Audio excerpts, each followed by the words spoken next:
Welcome back to the greatest podcast in the world, True Story. And tonight we're going live and uncensored right here. So tap in and let's fucking go. Break it down like this. Get a grip, you fucking moron. I swear, officer, I'm not that stoned. Greatest podcast in the world, True Story. Welcome everyone back, True Story, greatest podcast in the world. And today,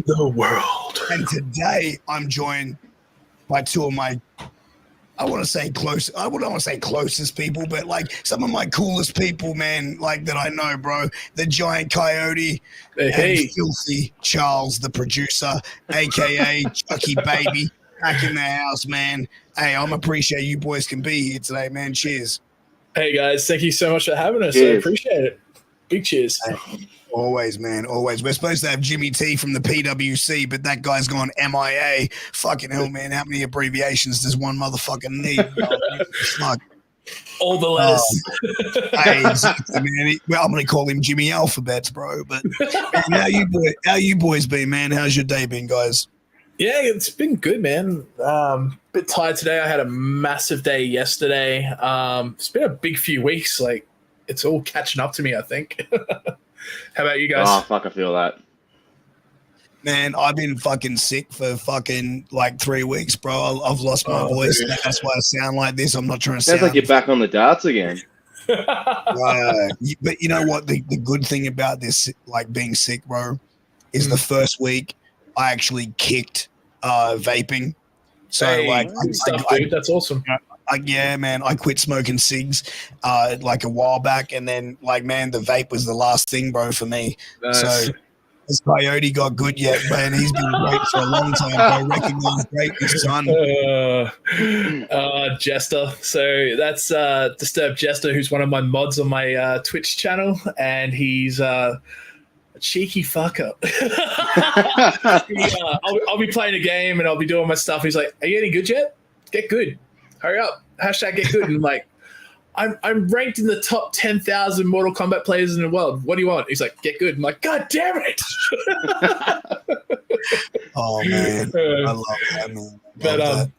I can totally relate to you about losing your voice, man. I was like that after Fearophobia for like 2 weeks after I had no voice left, because I did Fear for 10 days. And then I think by day 8 or 9, I was like, I gotta try and scare people.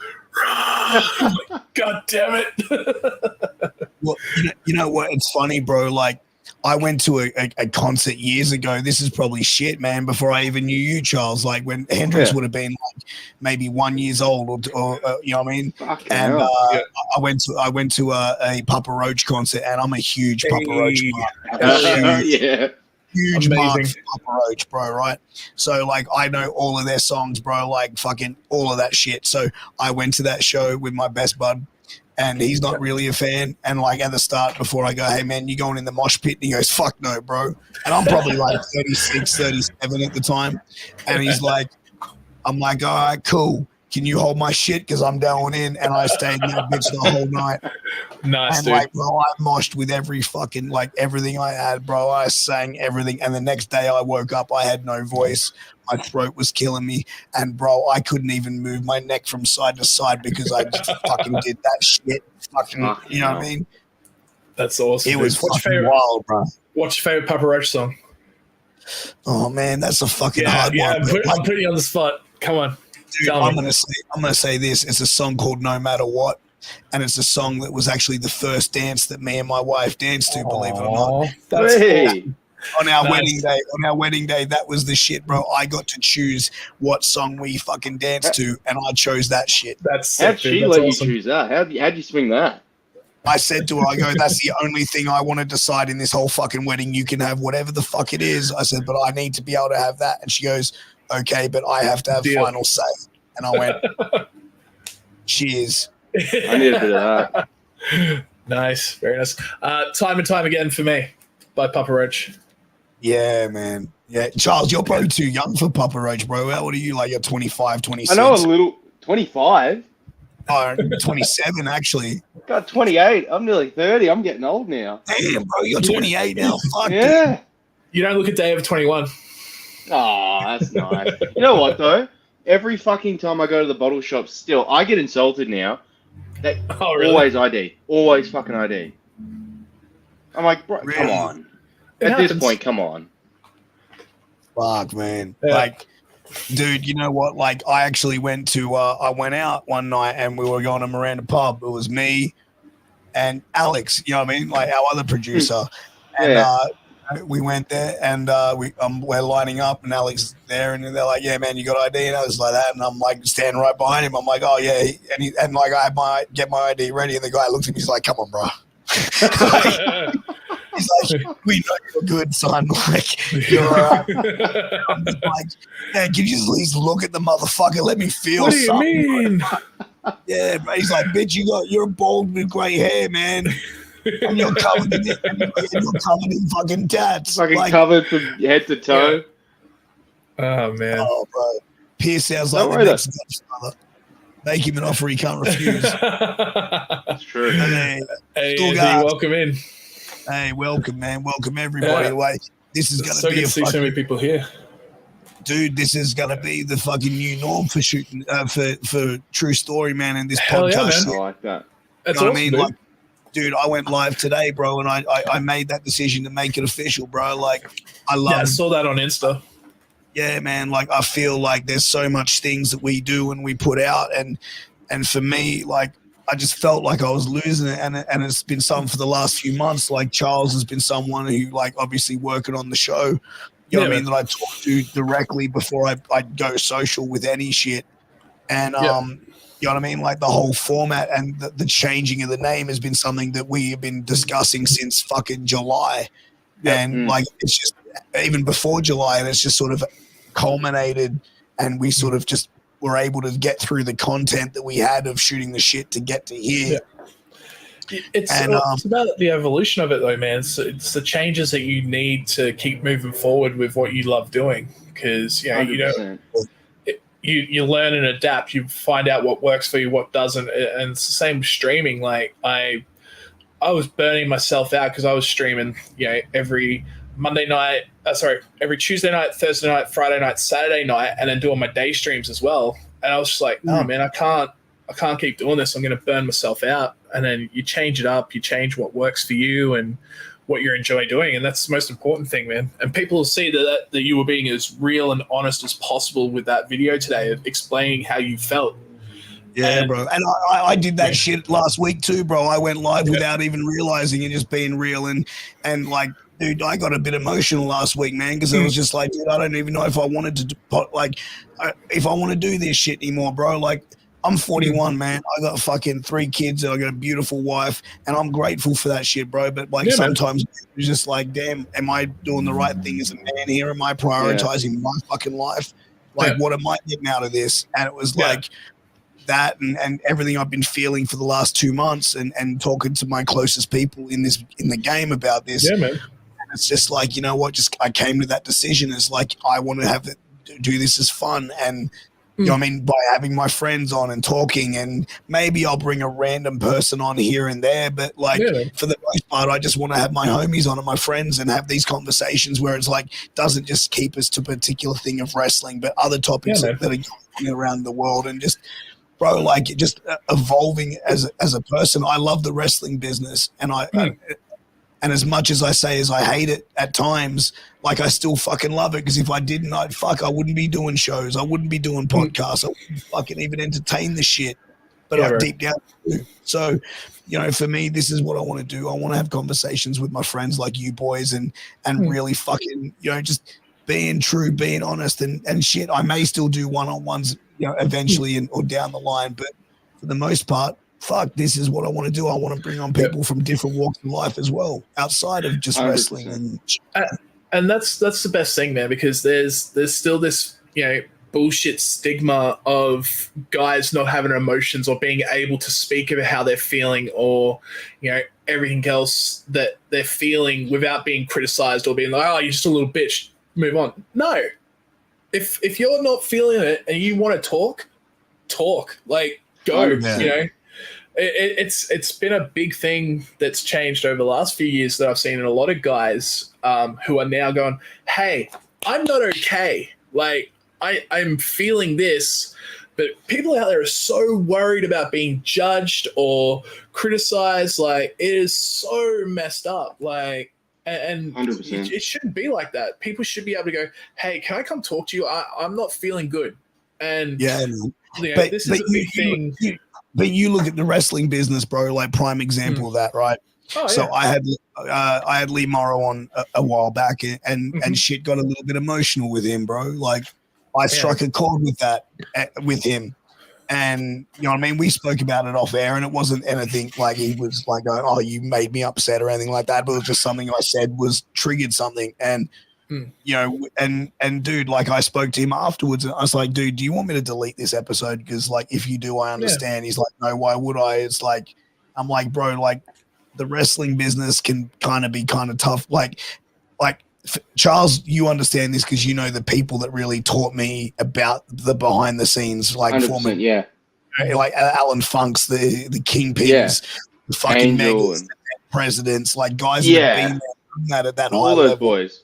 So, you know, when I'm talking to him, I'm like, bro, like, you know what I mean? The wrestling business can, you know what I mean? This could be a detriment to you. It might be a weak thing, you know, like if you want, and he's like, nah, man, I think it won't. And I'm like, all right, bro, like whatever, you know what I mean? But I at least gave him that thing and told him how I felt about it. But man, I take my hat off to him, bro. And we had that real talk and we had that conversation and, you know what I mean? Like I felt like that's cool, and you know, I've had people cry on this show before, bro, and it's not. There's nothing to laugh at or make fun about, bro. Absolutely not, man. Like that's what you want, though. Shit, bro. Like it can be. You want people to come onto the show and feel comfortable. Like that's the whole aim of the show. It wasn't to embarrass people or to take the piss out of people. It's come on, have a chat, and whatever happens, happens. If you say something dumb, you say something dumb. If you say something, you know, and it makes you cry, it makes you cry. Like, it's not a big deal. That's the whole point of the show. Yeah, we do. Like Jester just pointed out then, he's on my literally every single one of my streams, and we have some really deep conversations with my community on Twitch. And you know, you want to give people a safe place where they can do that, and you do that as well, man. Like you reach out to people, like, hey, you want to chat? You know, they do interviews, but you also check up on them afterwards as well, man. And that's a really big thing. Because it shows that you care and that you're also there for that person as well if they ever need someone to talk to down the line. A really big thing for me, especially with everything that's happened with me over the last 5 years, is like I'm going to wrestling shows now and I'm being involved as a mentor, helping people, giving back advice as much as I can do. Sorry, I was reading Anthony's comment there. As I said, dude, I used to run my own radio station. We started with interviews and we grew it to 3 hour interviews. 3 hour interviews is right. I've done a couple of 2 hour ones. I don't know if I'd ever be able to get to three, but that would deep. It doesn't have to be about wrestling, dude. You're good at what you do. No, it can be anything, man. Like, and that's the thing with like streaming. Like, we talk wrestling, we talk life, we talk about everything, and even like going back to about me being back at shows now. I've been back for just over a year now. And people are like, how can you still be here after everything that's happened to you? You lost your fucking leg because of an injury. How are you still here? I'm like, why wouldn't I be? I'm here to help. I want to be there for people who don't have a voice, who want to be able to be heard or feel safe. Like, yeah, cool. I lost my leg. You know, people go, oh, but don't you blame wrestling? I'm like, no, wrestling doesn't owe me shit. Like, it was an accident. It was no one's fault. And yes, that's the catalyst for the injury, but I'm not going to hate the thing that I loved and been doing since I was 15 years old. Like, in a month's time, I've been a part of wrestling for 20 years. Like, why would I give up on that? You know? Yeah, man, it's crazy. Like, because a lot of people in your situation probably would, you know what I mean? They become bitter, they become angry, and you know, you look at some, you know what I mean? Like, dude, you got a WWE tryout, you know what I mean? Like let's be real, bro. Like, fuck, man, like you got where most people don't. You know what I mean? You were one of the select few to get there, bro. But like, man, like you even see guys like who was it, Dynamite Kid, right? Like you saw how his story was. That's so fucking angry. crazy. Yeah, bro. Yeah. Yeah, no, that was a big thing for me, man. Like through everything that happened, because obviously I got injured in 2018. I came back to wrestling and wrestled in 2019. And then when the second screw popped out of my foot, that's when they realized how messed up it was. That, you know, I still didn't stop, you know. I don't think Kay knows how to be bitter. I don't. And then, you know, I had the bear trap on and I had everything else happen. And then finally when the amputation happened, literally I said, I'm not going to let this change me. I'm not going to let it define me. Like, I'm still the giant coyote. I'm still me. Like, I'm not going to let it, I'm not going to sit there and go, oh, my life is over, you know. And they said, like, having a positive outlook is what helped me heal so quickly. Like, most amputees are not at the stage I'm at now. Like, I'm back in the gym. I'm training like crazy. I've just started using my my X blade, which you guys might have saw me post. Yeah, I saw that, bro. Yeah. That was awesome. It's wild, dude. Like, yeah. So it comes down to mindsets, man, and like, and sort of doubling back to what you were saying about with podcasting and streaming. Like, if you're not enjoying it, man, you need to adapt and change. And that's you take the situation that's dealt to you and you go, okay, I'm going to adapt to it. I'm going to learn and grow from it and keep moving forward. And yeah, that's bro. the best thing to do. Anyone can do that, man. Like, it's hard work. Don't fucking get me wrong. Like, there are days I really struggle. I'm like, man, I wish I could just stand up and just walk. I can't. I got to put a leg on. I've got to do everything else before I do it. But I'm going to do it. Like, yesterday, I spent 12 hours on Mortal Kombat, like, working on the set. That's cool. You know?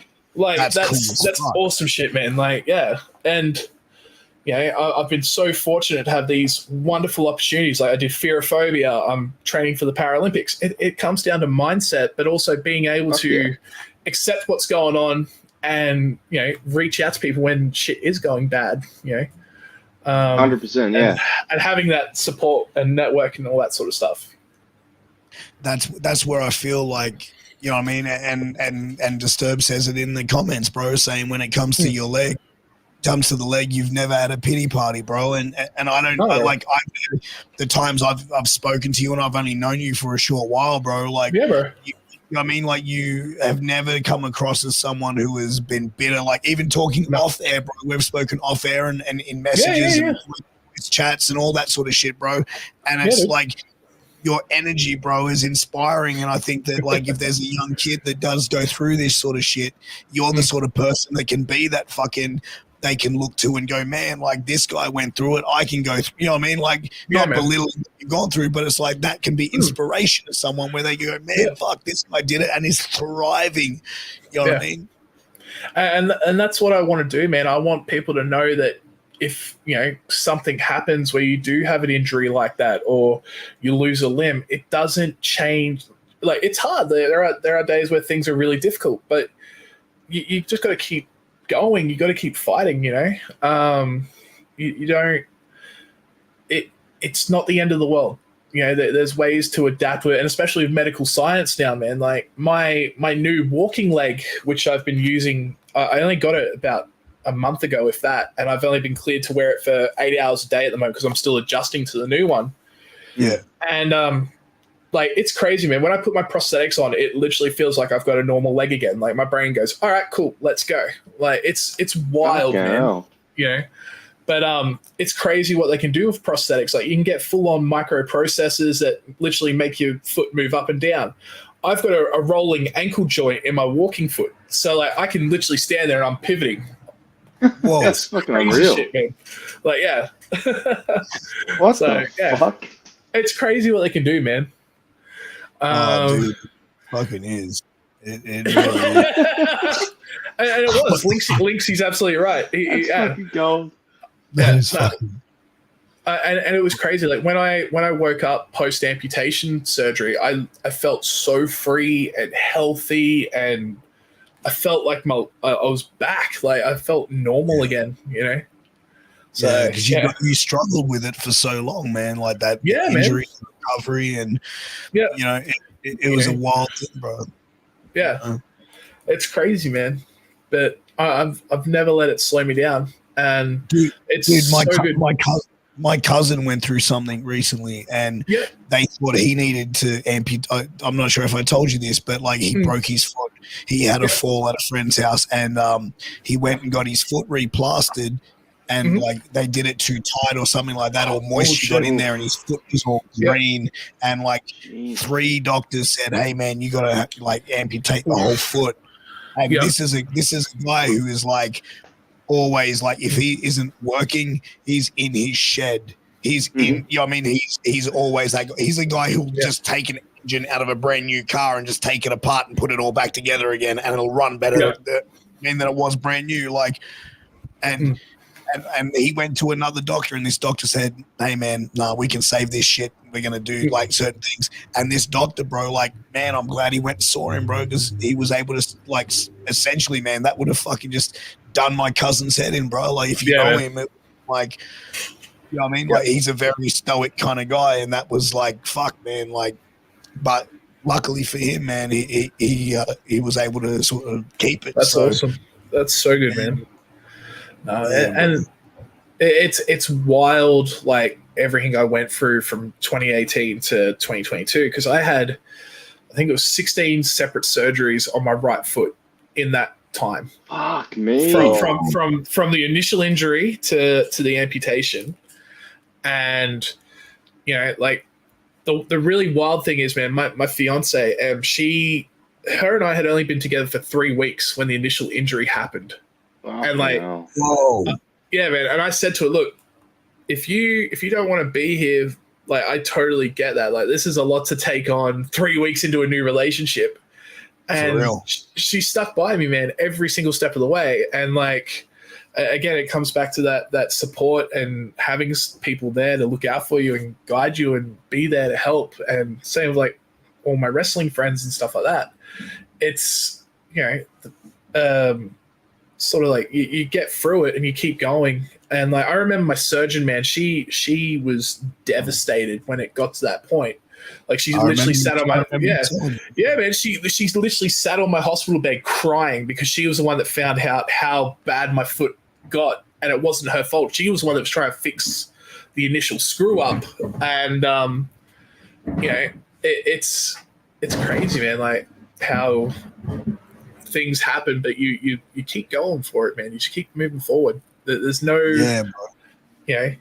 I like I keep saying, there's going to be your hard days as well, but you fight through it, man. You know, I've always been a big believer in the whole there's no such thing as a bad day, it's a learning day. Like, you're not having a bad day, you're learning. You're learning to be better. You're learning to, like, being totally honest, I've had a bad day today. Like, I sat down with them and I said, I feel like shit today, and it was like, yesterday I was on a movie set. Today I feel like shit because I feel like I'm not providing enough. I'm not, because I've always done security and bodyguarding and everything else, and working full time. And yeah, I'm a full time Twitch streamer now, but you know, I'm not at that level where it's, you know, a full time income sort of thing. Like, every little bit helps. So, and you know, I've got 4 kids, and it's that. You know, you go, man, I want to be better. I want to make things better. How do I do it and get to that next step, you know? Yeah, man. For real, bro. Like, I feel like it becomes challenging in a lot of it for a lot of people, man. And, you know, those times. And like, I know in this generation, like, people and the gender fluid and all this sort of stuff, bro, and the defined gender roles and all this bullshit. But oh, man. Like, let's be honest here, bro. Like, when it comes down to it, when it comes down to animalistics, us as men, as husbands, as fathers, we take on that animalistic thing of that provider, that protector, and that sort of thing. You know what I'm saying? Like, and for the most part, it comes down, bro. Like, that's our animal instinct that comes out. You know what I mean? We want to protect our kids. We want to be able to provide and bring home that bacon, because that's what's been instilled in generations of men over like 20, 30, 40 years, bro. Like, not even longer than that, bro. Like, back to the caveman days, bro. The men are the protectors and the providers. And as a male, I feel like that's always going to be on every man's head that is in that situation. You know what I mean? 100% it will. And it's crazy, like, sort of going on that sort of topic, like it's wild how people can be so afraid about offending someone now, like touching on like pronouns and like, you know, men, women, you know, you're like, oh man, I don't mean to offend you. And like I've got family members who are gay, married, happy and all that. And I'm just like, sweet. But man, you accidentally go, oh, hey man, how you doing? They're like, oh, I don't identify as man. Like, okay, look, I didn't mean to offend. Like, it's such a bad thing. Most people understand that shit and would be like, hey, listen. And if they're intelligent people, they'll say, hey, listen, this is my situation. I don't like to be called that. Okay, cool. Yeah. But it's like, dude, if it walks like a duck, looks like a duck, and quacks like a duck, I'm going to call it a fucking duck. You know what I mean? And it might be a chicken, and I'm sorry if I offend Mr. or chicken, but like, unless you educate me and tell me, but I sit there and assume, and that's human nature. Exactly. You can't know until you're told. If you're not told, then I don't think you've done anything wrong. Yeah, like, it's not your fault. I've got friends, I've got family that have transitioned. I've got, you know, my cousin is he's gay and married to a wonderful guy, and I'm so happy for them. That's, you know, it was funny. I was talking to a lady yesterday on set about the way the world looks now and stuff, and she was telling me how she doesn't have a TV in her house and she doesn't have any form of social media. And I was like, wow, like, what the fuck? That's awesome. Like, that is so cool. Wild. Because, and she's like, oh, I'm looking at doing homeschooling for my kids. And I was like, well, I homeschool my two eldest kids. Like, we do homeschooling. And it is one of the most amazing things in the world to see your own children grow and learn in a safe environment that's not forced or, you know, brainwashed almost. Like, and it's crazy, man, because like there were times where Rye would come home from school and we'd be like, oh, how's your day? And he's like, oh, I can't really say. I'm like, why? What's wrong? He's like, oh, I was playing with people. And we're like, what do you mean? He's like, oh, we're not allowed to say boy or girl because we'll get in trouble. I'm like, what the fuck?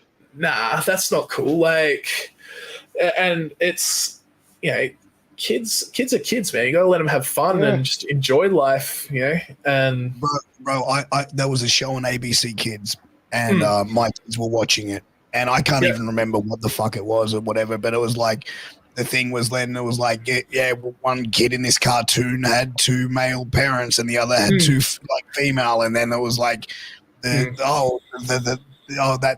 non-binary and stuff like that, and this is a show for fucking a 4-year like kids under 5. I simply turned around and I turned the show off and I said to my wife, this is confusing for me.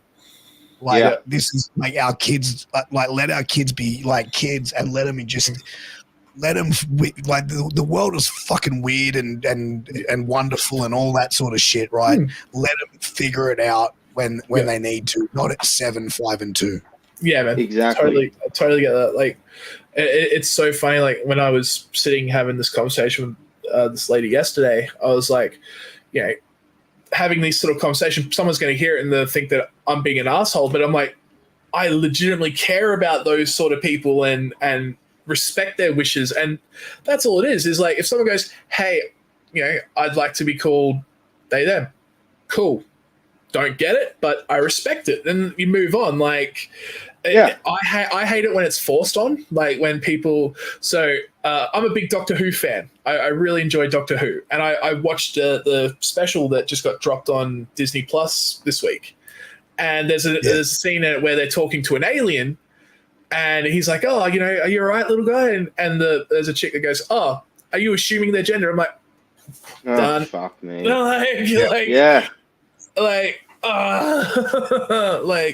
It's everywhere now, though, and that's the thing. It's like, it's confusing to us. It's confusing to kids. No one knows, because there are no real rules. Yeah. How do we know how to play within them? Yeah. And like, dude, you don't even mean to be offensive. No, dude, I grew up. What I mean. Look, I grew up in the 80s and the 90s. Okay, I'm 41 years of age.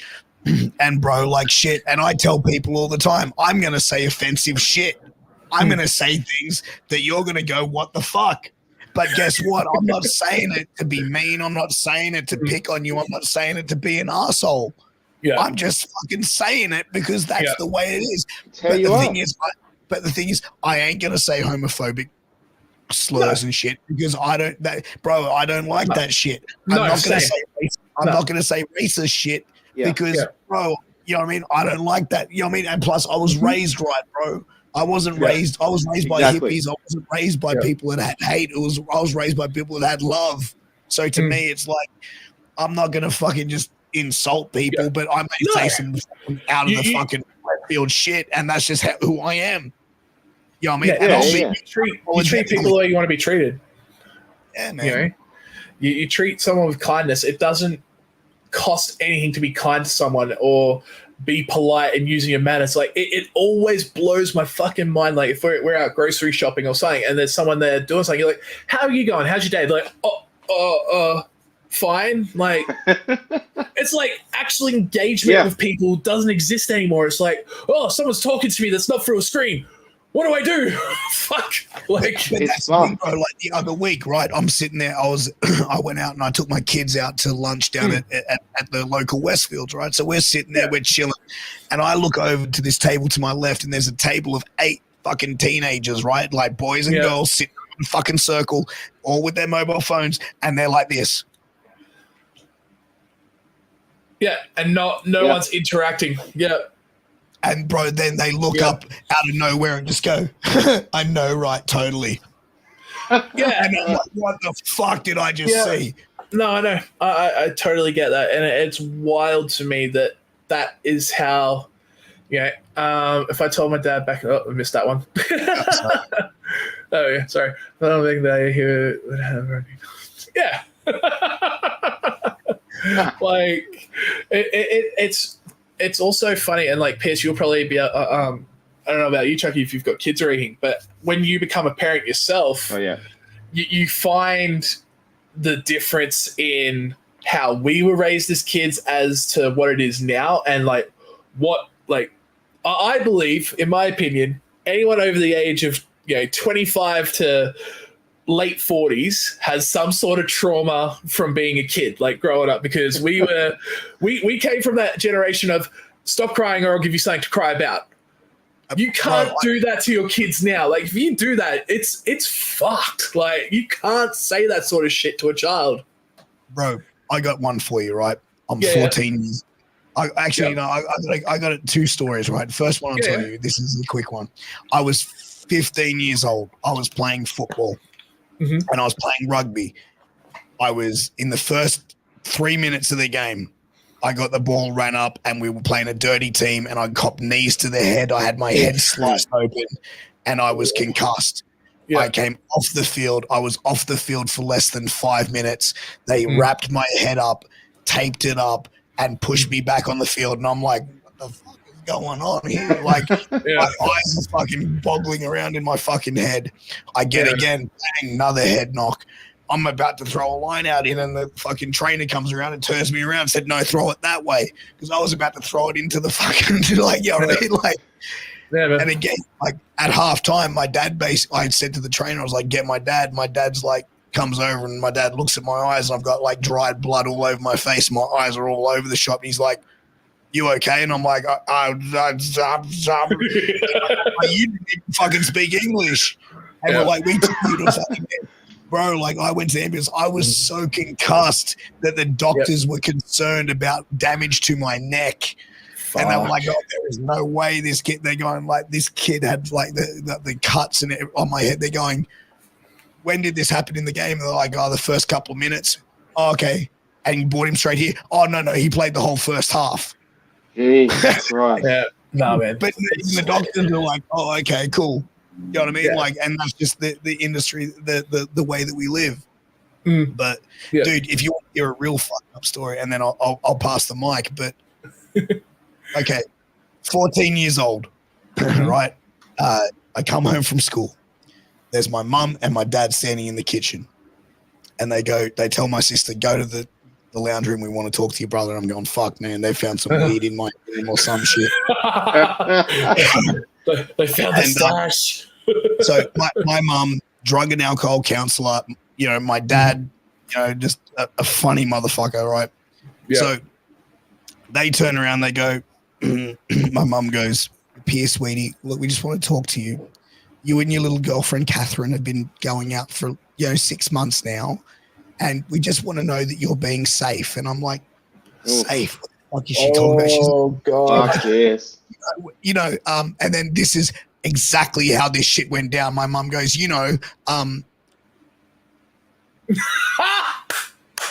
I freaked the fuck out the whole time. My dad is standing behind my mum, going, "For fuck's sake, Jenny! I said I would talk to the fucking boy. This is fucked. This is fucked." And I'm just going, "What?" And I'm like tripping. I'm tripping the fuck out. Right? I'm spinning the fuck out of what has just transpired in front of me at my 14-year-old face. And my dad goes, "Boy, get the fuck out there. Me and your mother need to talk." And I'm like, what the fuck? For a week, I refused to fucking be in the same room with my mother, because you can imagine 14 years old and that sort of thing. I'm like, fuck this. I don't want to fucking have another conversation like that with her. Like, fuck this. So we fast forward a week. We come home Friday night. My dad's in the lounge room. My mum goes, "Piers, go to the lounge room. Your father wants to talk to you." I'm like, fuck. Oh, shit. And tells my sister, "Go to the car."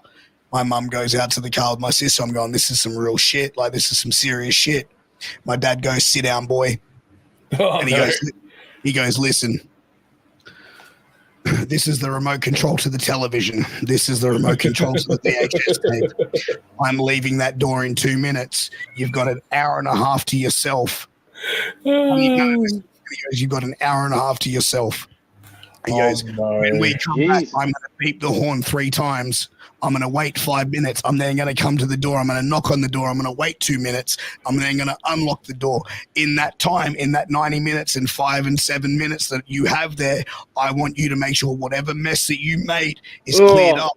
Fucking TV is off and nothing is seen." Like, and I'm like, what the fuck is going on here? Like, I'm I'm spinning, right? So my dad leaves. I pick up the remote. I turn on the TV. I press play, and it's a fucking XXX rated porn from the 80s, man. Like, I'm talking Bush and Lot.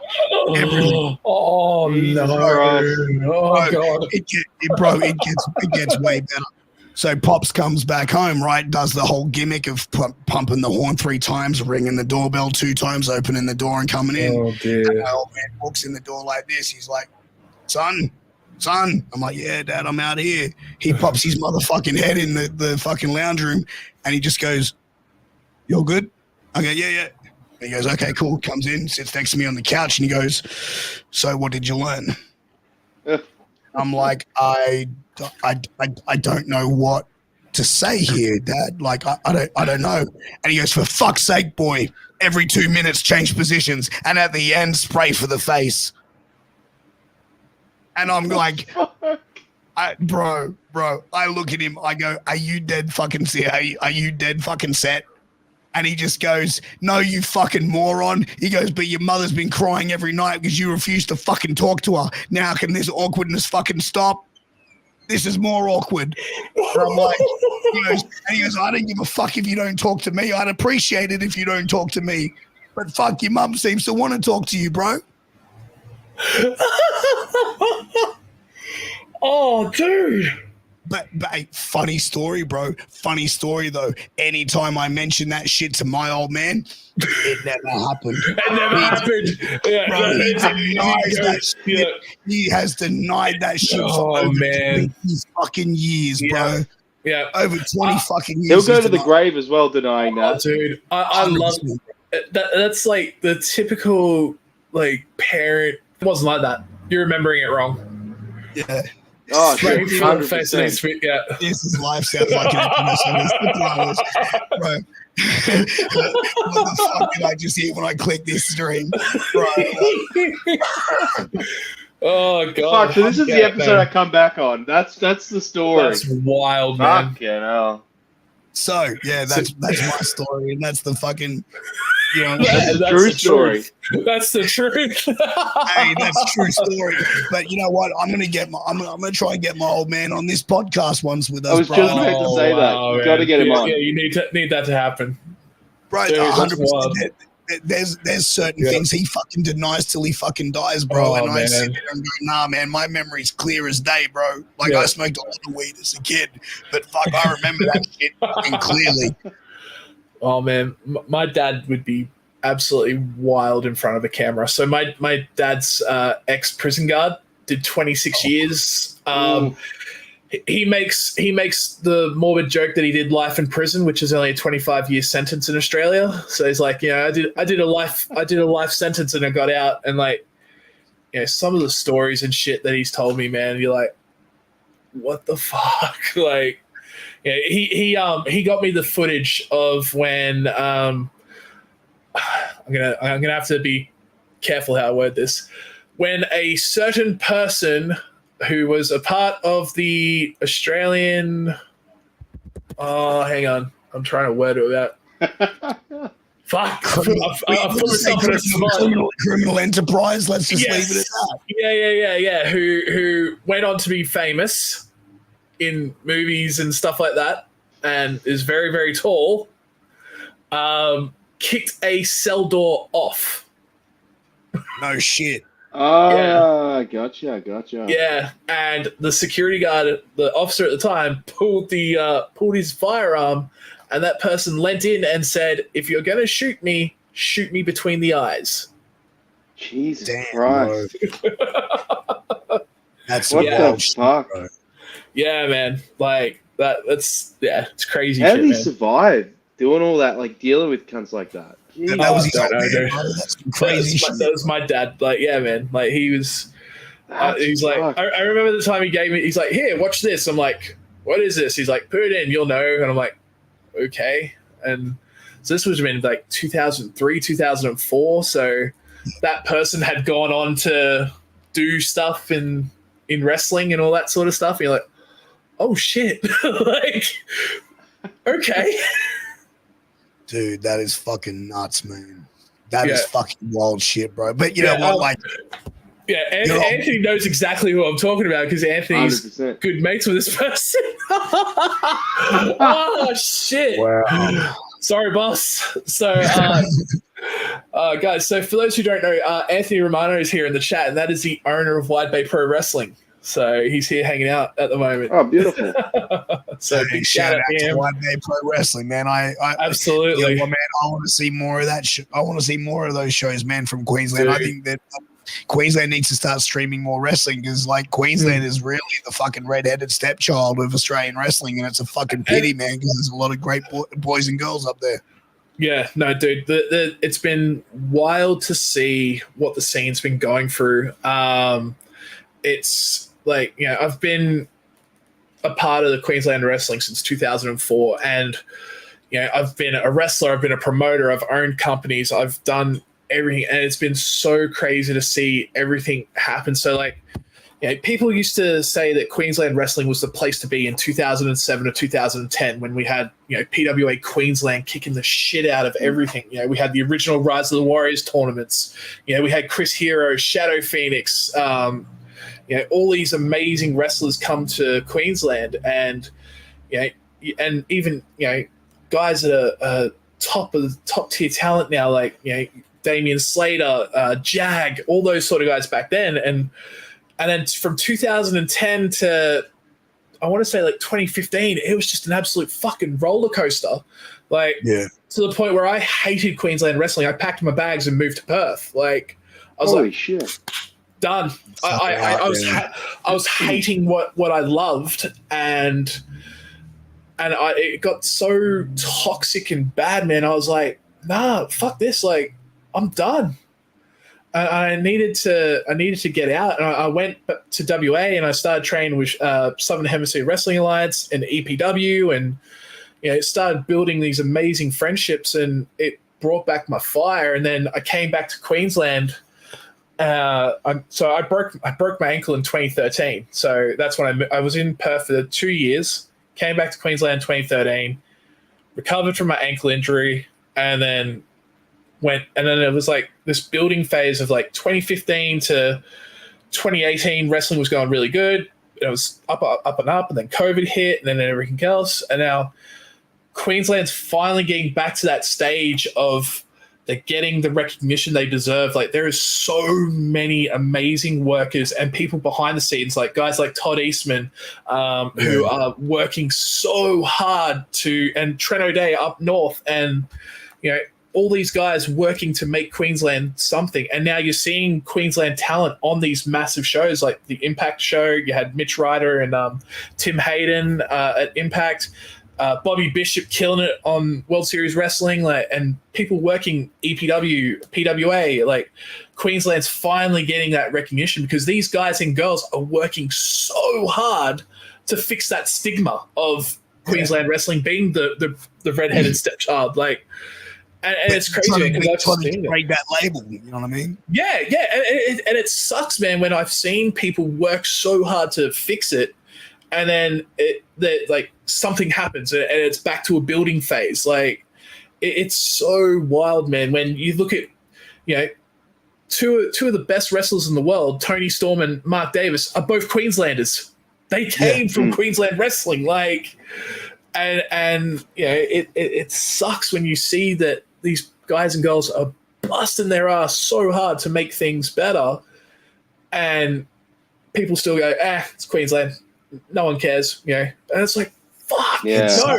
It really sucks, man. It really sucks. It's like, dude, it's funny, man. Like, you see someone like Todd Eastman who really beats, that door down and really promotes it hard, and I feel like Todd is a good representation, not just of Queensland wrestling, but everything, man. Like, of Australian wrestling, you know what I mean? Like, dude, it's funny. I actually had someone like compare me and him as the Australian Jim Cornette and me as the Australian Vince Russo, and I was like, and the person goes, "Do you guys actually hate each other?" And I go, "Nah, man. Like, fuck, from my side of things, I'm cool with him. I've had him on my platform and I've been on his platform. Like, we're cool. Like, you know what I mean?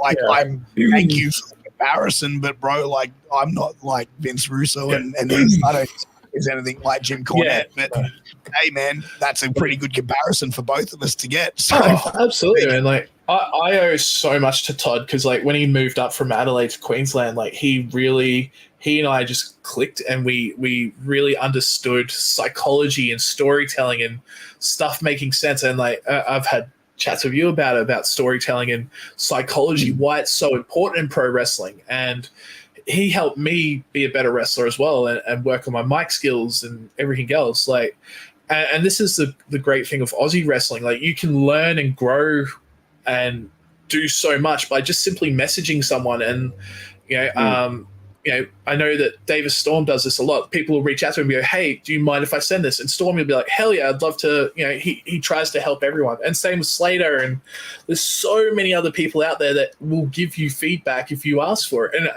And again, it's that being afraid to speak your mind. Like, Slater just did a video about pitching ideas to people in wrestling and how to go about it, because people are so afraid to go, "Hey, I have an idea," but they're worried that it's going to either look bad on them that they're speaking up and approaching a promoter or something. And this is something that I've really tried to work on with a lot of Queensland guys, is if you have an idea, talk to someone, Yeah, bro, 100%. And I feel like that's one way of really, I think Slater's doing something really, truly amazing and helpful for the industry, you know what I mean? But one of the things I want to get you guys feedback, like, we saw fucking some pretty big shit happen on the international side of things in wrestling. Like, we saw CM Punk return.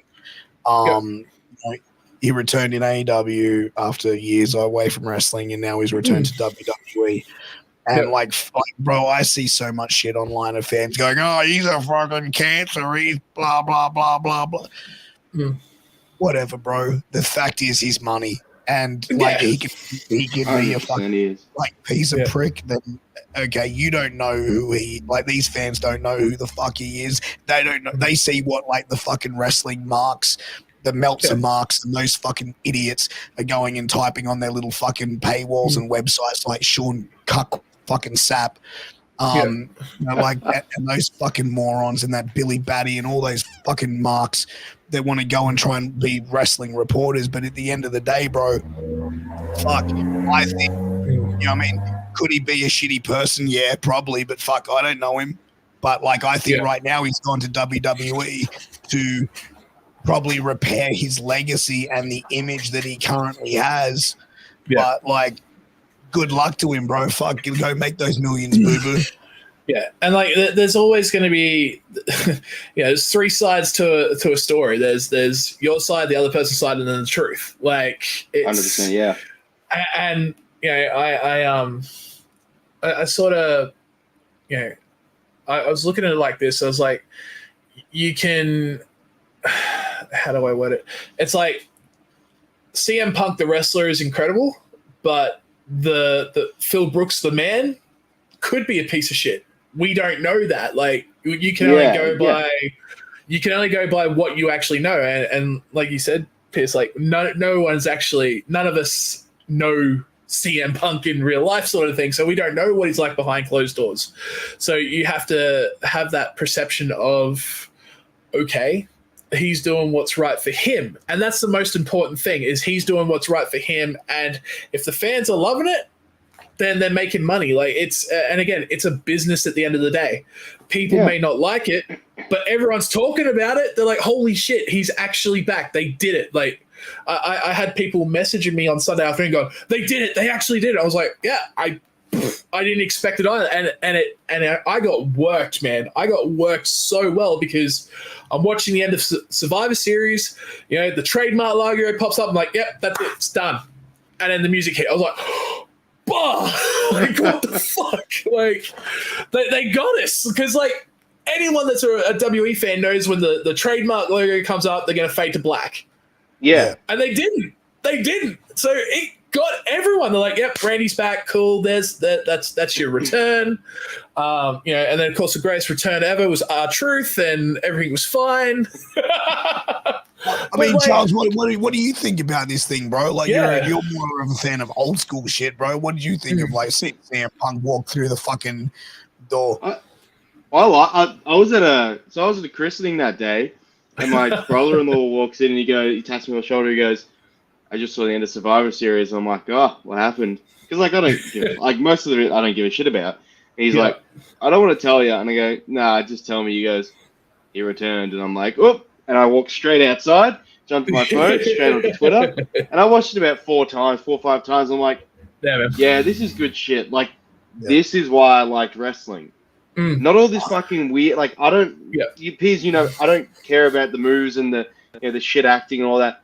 I like these things, the surprises, the shit that actual you don't expect. That's what wrestling is, man. Like that's the thing. Where it's like, I feel like what wrestling needs emotions, and it's like, bro, like wrestling now, like for the most part, bro, like I sit there and go, fuck. That's the thing, right?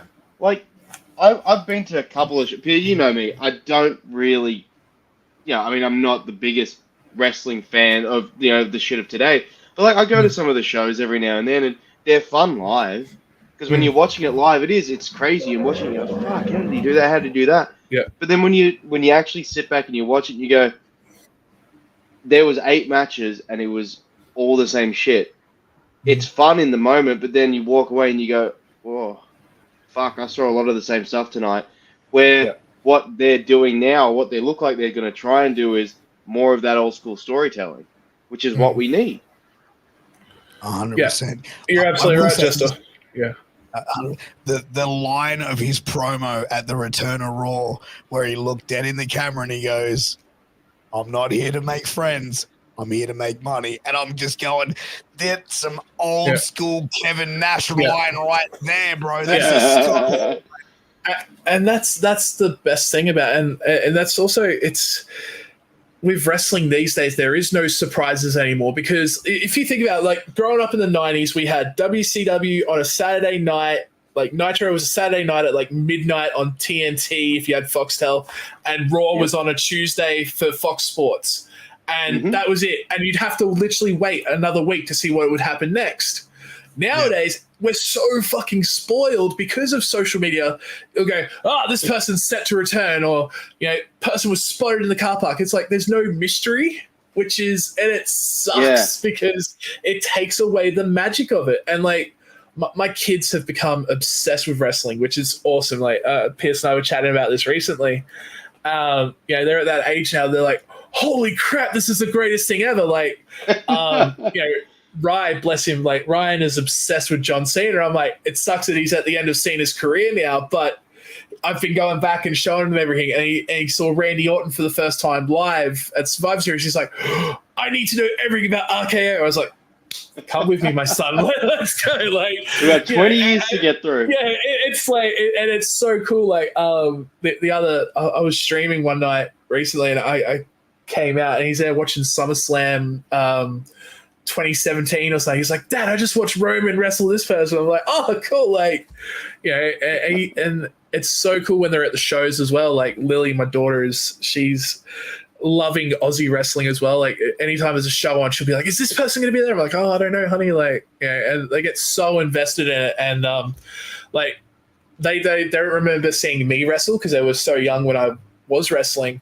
Yeah. But like they see me now doing ring announcing, and they're like, oh, this is so cool. Like, and it's so funny. Like Lily will play this, do you know this person? And I'm like, yeah, I know this person. And she'll go, what about this person? And Ryan was like the other day, she's like, Ryan's like, oh, Dad, do you know Bronson? I was like, yeah, buddy, I actually wrestled him. He's like, what? No way. I'm like, yeah, buddy, here's a photo of Bronson giving me a German suplex. He's like, that is so cool. Like, it's unreal. Yeah, man, it's the best. Like, dude, the funny thing is, and I haven't said this on a podcast, but so my son, like, was it last year? He was in kindergarten, right? So he had his best mate over, and he comes up to me. He's like, Dad, can I go in the studio, like this room? Like, can I go in the studio? I'm like, why do you want to go in there? Like, they know they're not allowed in here. And he goes, I want to show my mate the belts, because I've got like three belts here, right? Yeah. Nice. And I'm like, yeah, man, that's fine. Just don't touch any of the computer equipment. Or that. Yeah. And he's like, all right, cool, Dad. And he walks in, and he's like, they're standing there, and I'm like in the other room, I can hear him. He's like, and my son Hendrix is just standing there, chest out, like, I didn't see him, but he was like, yeah, these are me dad's belts. Yeah, and he's so cool. And his mate goes, is your dad a wrestler? Oh, and then I just hear Hendrix go, listen, I'll tell you something, all right, but you can't tell anyone because my dad doesn't like people to know.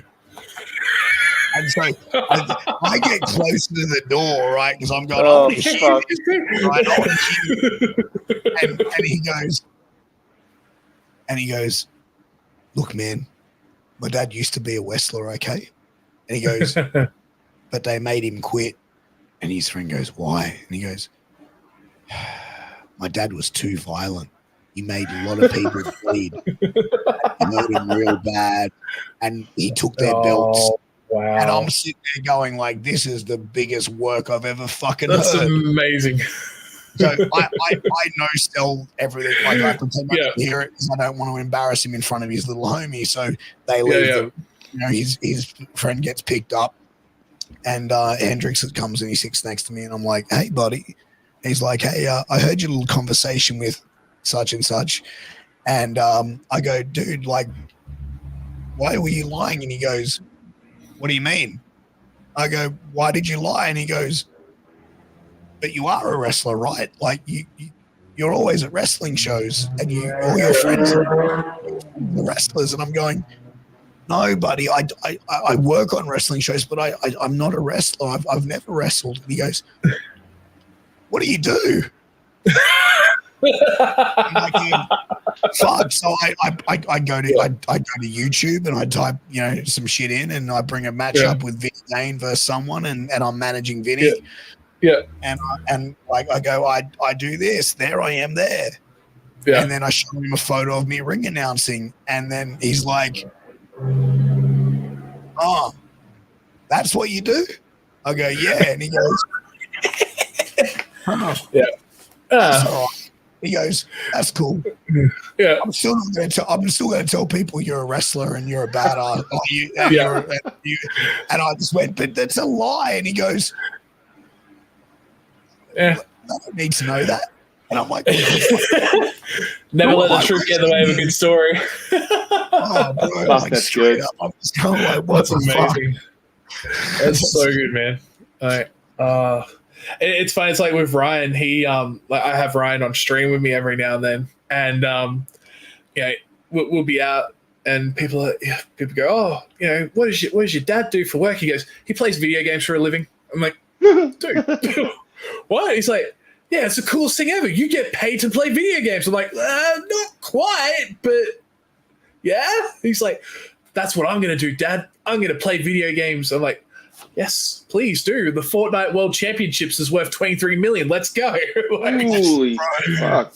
yeah. That's exactly what you need. But hey, Anthony, Vinny Main is a legend. I remember doing an interview with him a while back. Piers, it would be good to get him at Wide Bay one time. Hey, man, why don't you get me and Vinny down? I'm still managing him on the scene, bro. So, fuck, we'll come down there. Hey, bro, we'll come down there and tear shit up on Wide Bay. Fuck. Maybe get me and Todd Eastman in a promo off against. Oh, man. That'd be sick. That'd be totally sick. I'd have to be on top of my game going up, like with Todd on promo. Fuck. I feel like I'd have to have something pre-planned for that shit. That'd be gnarly. But no, kids are the best, man. It's so good when like the way kids react with wrestling or video gaming or anything, man. Like, I have the kids come into the cave and they're like, Dad, you've got so much. Like, it's so cool. And like Ryan, bless him, the other day, I'm sitting in the lounge room, we're all just chilling, and he's like, hey, Dad, in 25 years, how old will you be? I said, I'll be 60. He's like, okay, cool. So you'll be dead, right? I'm like, no. Why? He's like, because then I get everything in the cave. He's like, once you die, I get everything in the cave, right? I'm like, yeah, but I'm not dying at 60. He's sitting there going, man, how do I knock old man off quick? How do I get him out of here? He's like, I want everything in the cave. I'm like, no.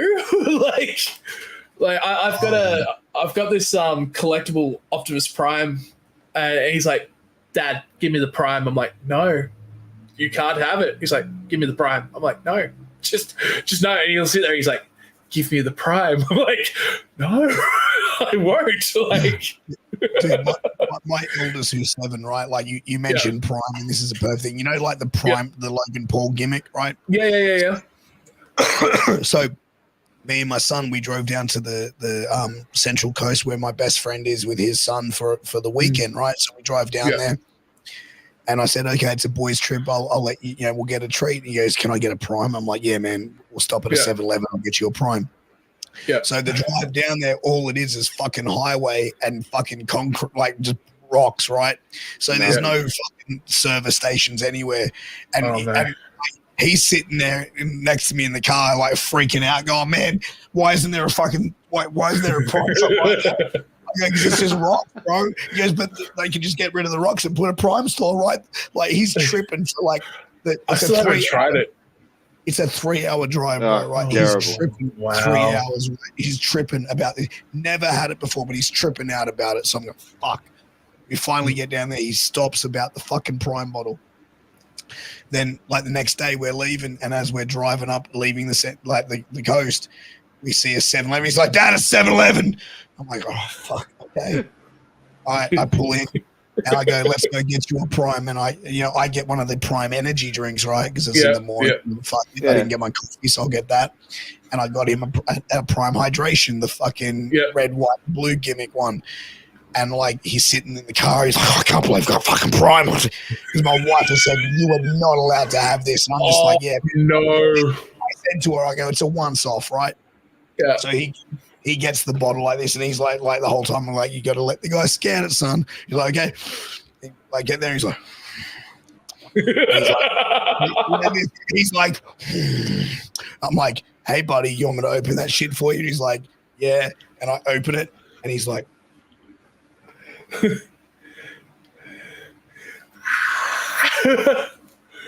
oh no, dude. And I'm like, are you okay? And he goes, this is the greatest drink I've ever had, Dad. Oh. And then he puts the lid on it, and he goes, I might save it for later. And he never touched it again. The famous line, I'll save it for later. Those are fucking... I got one from a Woolly. I was, doing shopping. Yeah. I'm like, oh, fuck, I'll try it. And you open it, you have one sip. put it straight down, or I'm not fucking touching that thing again. I still haven't It's tried the it. most disgusting drink I've ever had. You It's know what? bad. The blue one, the blue one. I'm a huge mark for the blue one. That works for me. I haven't tried that one. I've tried the energy drinks. I've tried them all. Oh, yeah. The blue and the green one. I'm telling you now, you try the 200 gram caffeine one of these motherfuckers, bro. You were not sleeping for a decade. I'll see for Like, time. Is that 200? Is that one of them? No, this one was 110, but I've had a couple of. I had a 200 milligram one on a way to a boxing show that I was going to call, and it was a 7-hour boxing show that I was commentating on. Man. I drank it on the way to that show. 4 hours in, I had another one that I cracked, and I took one sip, and instantly my guts went, "No, motherfucker, that's too much caffeine." It's crazy, man. Like I'm sponsored by Juiced Energy, and I recently got a load of their stuff, and they do hydration as well. And Ryan and Lily are both like, Dad, can we try this stuff? I'm like, nah, guys, like you can't have this one. This one's pre-workout. I'm not giving you that. But you can have the hydration one if you want to try it. Like, and I got told that like this one literally tastes like Alan's Red Frog. So I was like, all right, I'll do one myself. And I did a full scoop, and I tried it. I was like, okay. And I read the thing, and it's like, we've rushed to get this out, so just do half a scoop. So I was like, okay. So tried it with half a scoop, and it was really, really nice. And I gave some to Ryan and Lily to taste, and the same. They're like, this is amazing. I'm like, yeah, cool. You can have it as a treat every now and then. Like, you guys shouldn't be drinking this stuff. But Ryan, bless him, was like, Dad, can I have some Red Frog? I'm like, no, not today, buddy. No.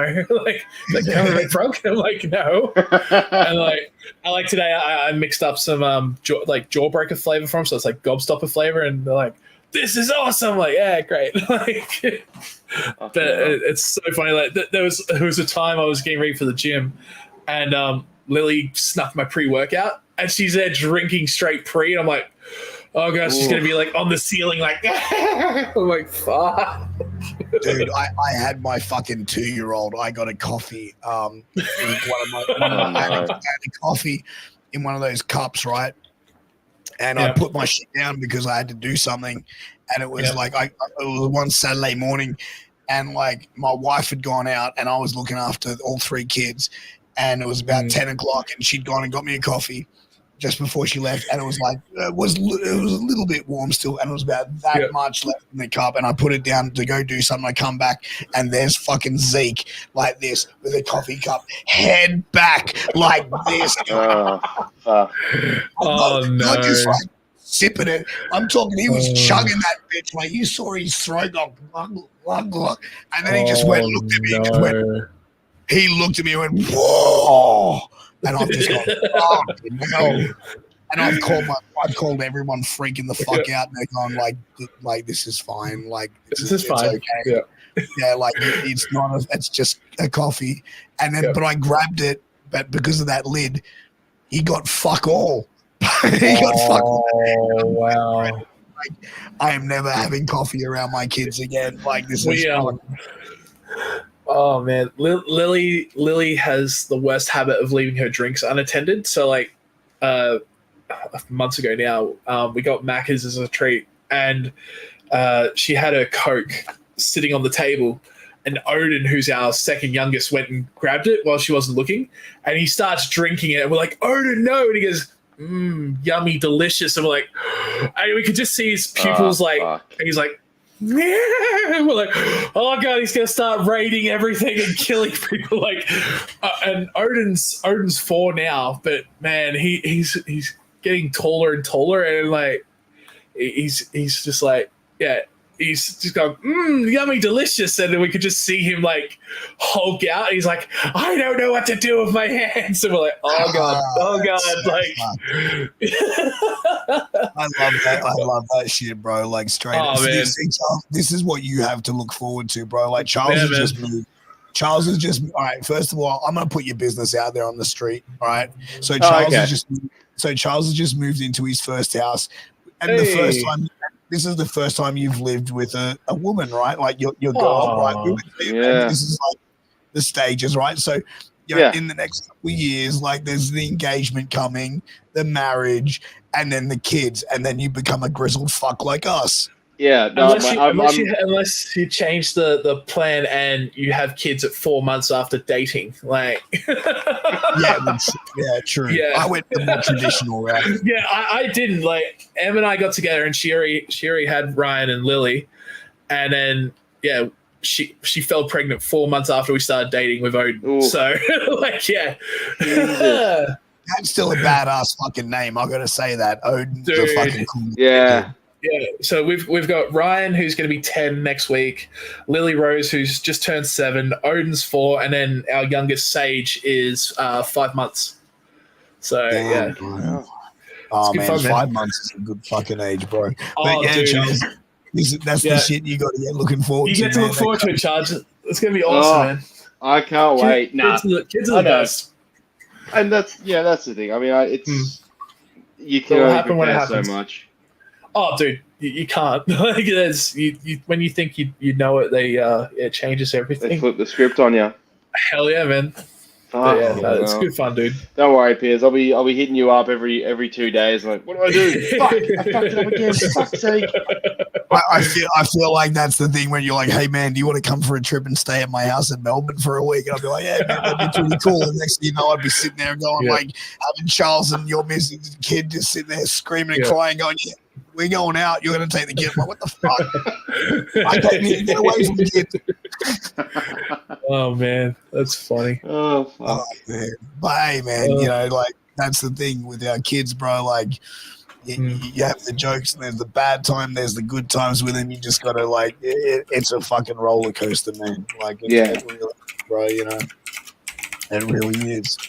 But you know, look, man, I feel like we've been going for over an hour here tonight, man, and I feel like this conversation has just really fucking flowed so well with you boys, man. You know, it's been a good, it's been a lot of fun. Revamp. I think you'd hit a wall, and it was time for a change. Yeah, man.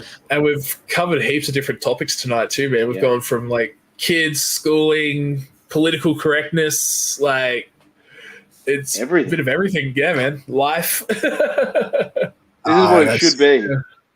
That's it, man. Well, I tell you what, man, I think this is a perfect way to wrap it up. And man, I've had a ball talking to you guys, man. And whatever's going to happen in this podcast, in this game in the future with what I'm doing here and how I'm doing it, man, I'm just glad I've got good people like you guys, man, that we can kick it and really get this shit done. You know what I mean? Like this has been a fun, and I've really enjoyed podcasting tonight, man. I think I've had a lot of fun with you guys. That's good, man, and that's what it's meant to be, and that's it's meant to be fun. Like, exactly. They always say if you love what you do, you don't work a single day in your life, and if you're loving what you're doing, man, you know you're doing the right thing, and that's the most important thing, dude. Make sure you're happy, and like I said before we went live, man, fuck what anyone else thinks. Do what's best for you. Make sure you're happy. Yeah, man, 100%. That's real talk, man. And hey, man, it's not always about the biggest views and the biggest downloads and all that shit, man. I appreciate everyone who tunes in, man, and supports this channel and supports what we're doing here. And you know, if you're watching, you want to go and check out Big Giant Kyote. Go support him on Twitch, man, because he's doing some amazing content out there. And shit's only started, man. He's a growing streamer, man. He's 1,000+ strong. So let's get him to 20,000, man. So everyone go. Thanks, brother. Fucking love. But if you also want to show love and you want to help out the dad bod god, the truth, Piers Austin, sleeps.com, get yourself some dirty boxes and use that promo code MWAPOD to get a 10% discount. But until next time, hey, we'll see you again very soon. Take care. All the best. Mwah. Peace out, motherfuckers.